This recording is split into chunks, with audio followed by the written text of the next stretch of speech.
Vadodara railway station વિસ્તારમાં police દ્વારા surprise checking હાથ ધરવામાં આવ્યું હતું ત્યારે ગઈકાલે બપોરના સમયે પ્લેટફોર્મ નંબર 2 ઉપર રેલવે થાંભલા નંબર 22 પાસે એક બાકડા ઉપર ગ્રે કલરની ટ્રોલી બેગ રાખી બેઠેલ એક શંકાસ્પદ ઇસમને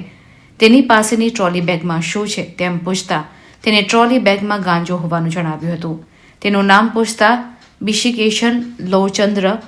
બહેરગલાઈ, રહેઠાણ ગામ બંદા કાંગિયા, દાદા કાંગિયા, તાલુકો બાલીગોડા, જિલ્લો કંધમાલ, ઓડિશા જણાવતા તેને શકમંદ હાલતમાં પકડી પાડવામાં આવ્યો હતો. તેના કબજામાંથી મળી આવેલી ટ્રોલી બેગમાંથી રૂપિયા 1.81 લાખની કિંમતનો 18.140 કિલો ગાંજો તેમજ એક ટ્રોલી બેગ, મોબાઈલ, રોકડ, રેલવેની 4 general ticket, mobile charger, earbuds મળી કુલ રૂપિયા 1.87 લાખનો મુદ્દામાલ કબજે કરી વડોદરા રેલવે પોલીસે ગુનો દાખલ કરી વધુ તપાસ હાથ ધરી છે.